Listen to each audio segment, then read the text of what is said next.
Hey everyone, this is Joseph, and as you all know, there are a million and one ways to play games, but in this series we are going to be focusing on a specific kind, 100% completion of Final Fantasy XIV.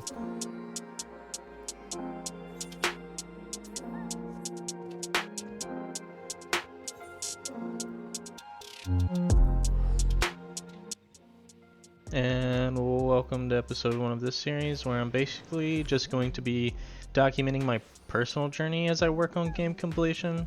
I figure the best way to do that is just go over what I do as a daily routine, just kind of to get an idea of the current situation and where I'm at in things and what I'm doing. One of the daily resets is Beast Tribes, and I usually do these while I'm in roulette queues, like MSQ for example, that I'm in now. I know you might be thinking just queue as a healer, but I don't really want fast queues because as you'll see there's a lot of things to do, and waiting in queues is perfectly fine with me, and it helps space things out without me having to think about it really. I already currently have max rank in all of the non-crafting oriented beast tribes in the game, but I am grinding out ARR beast tribes purely for their currency, which I will be trading in for special items needed for relic weapons. Also, the poetics they reward is just a nice small bonus. To kind of talk about where this series came from, I'm a really big fan of completionism as an idea, and it's just fun to me. And after playing tons of old school RuneScape, and for years actively watching videos of content creators in that game do things, such as area locked accounts, just account progression as a whole, and much more, I really wish I could watch things of similar nature for this game, so here we are. I've only been playing this game around 6 months. I am basically new, but thanks to the 100% community, Discord server for them and the details and comments, it has been 6 months of pure joy and fun that I have not really had in games the last few years. As I go over things, I'll try and remember to talk about what I have done so far, but basically, I've done the entire MSQ, almost all of my classes are 80, and almost every single combat-related side quest is finished.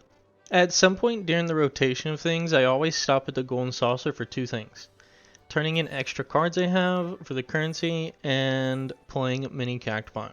Alright, let's see how it treats us today. Okay, you gotta go here. It's that easy. It's that easy. And then we just sell these here and get back into the swing of things. Another thing we do is head to Idyllshire at some point for a few reasons. And since it's weekly reset day, we do a couple extra things here. One being, instead of just one of these quests, we're getting both. Now, both award singing clusters, which we need for relic weapons. The weekly one rewards 18 for doing 3 leveling roulettes, and the daily one only rewards 1 singing cluster for doing the 50, 60, 70 roulette. Of course, that doesn't sound like a lot, but it definitely adds up over time. Also, I guess it kind of goes without saying, this series is just going to be a massive spoiler in nature, but at the same time, I'll do what I can to not straight up shove the spoilers in your face. So now that MSQ roulette's done, we're gonna go for a reroll real quick on our Wondrous Tales. And fail miserably. I'll go over this later. Next, we're going to be using our poetics that we have on the items that we need currently, which we're going to be stacking up on these unidentifiables. There's tons of things to spend poetics on, but I've either already got them or just aren't doing them yet. But this is basically the last ones that I need to be spending poetics on. The only other one would be just singing clusters, but I'll do that last. And just in case it isn't obvious, since we're here, I'm just going to be doing the 50, 60, 70 roulette, just so I can go ahead and turn the singing cluster daily quest in while we're here. Okay, 70 roulette's done, turned in for the singing cluster, and since it's again weekly reset, next up is going to be Dome and Enclave Restoration, which is a new thing for me. Basically, each week during after reset, You just turn in some whatever items you have. I save these golden pieces, equal up as much as they'll offer, turn them in, complete talking to whoever they want you to talk to next, and you just keep going until you give them enough money and everything is restored. It's pretty simple. It's a good way to get some extra gil than just selling to shops normally. Yeah, I like it.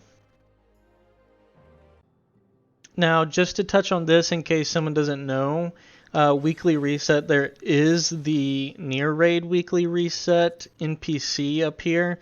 It's for getting the little logs. You have to go pick up pieces of gear, and you have to get a certain amount of them to unlock the logs, and eventually you'll get 2 quests at the end to kind of finish off the story and complete the log. But yeah, you can only do those once a week, so you just be making sure to do those once a week. I just got an achievement off the PvP daily today, which is cool. I only do PvP for the roulette each day. That's it. I've already gotten all the currency. I've unlocked everything collectible that I can. So I just kind of do it for slow achievements and maybe get lucky and get some poetics. It's kind of fun. It's different too. You know, I'm not good at it, but it's fun. I swear my queues only ever pop whenever things like this are happening. If I accept it, I have to rerun all the way back, so you just kind of run and hope you can make it in time. Also, in case you're wondering, I picked up my Beast Tribe dailies early and then never did them. I don't know what I was thinking, but I'm just going through and doing them now. So I'm going to need well over 100, close to 200 Crystal Tower runs. And a trick that someone told me was to lower your eye level when going into Alliance Roulette to force getting Crystal Tower. So I just take off all my gear except one piece, and then when I'm in Crystal Tower, just put it back on and continue as normal. And to touch on that, I need so many C2 runs because of Aether Oils.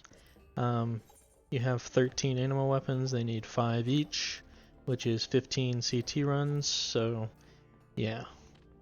It's a lot. And while we're waiting, I guess we'll re-roll our Wondrous Tales. And completely regret it. So after you do all 3 of your CT runs, you go turn it in for the Aether Roll and pick up the next quest and rinse and repeat 65 times. Another thing that you gotta be on top of is your supply and provisioning missions from the grand companies each day. You just basically either buy or craft or harvest the items they want, and you turn them in and you get literal tons of experience and, well, achievements. So I was going through and doing some quests I had left, some of the last few in ARR that are combat related, and it was just some coils quests. So I'm just going through and doing these real quick, unsyncing them, of course. Most I've done extreme, but I'm just trying to get through the quests now since Endwalker's so close, so I'll go back and do them one day.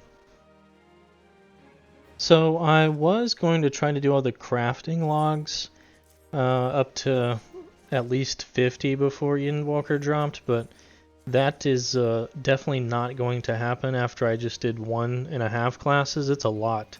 So I resorted just to try to get all the ARR levy quests done for the crafting and fieldcraft, since all combat in the game's already done.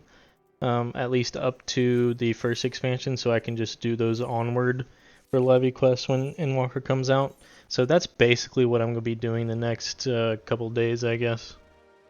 And the last thing for today, I'm going to just spend some leftover poetics I have and go to bed. Or just take it easy before bed.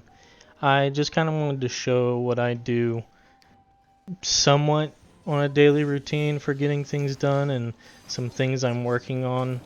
I'm not sure what type of format I'll continue making the videos for the series, but yeah, I hope you enjoyed. I'm learning a lot and having a blast going for this, and just figured it'd be nice to share the process with everybody. And take care.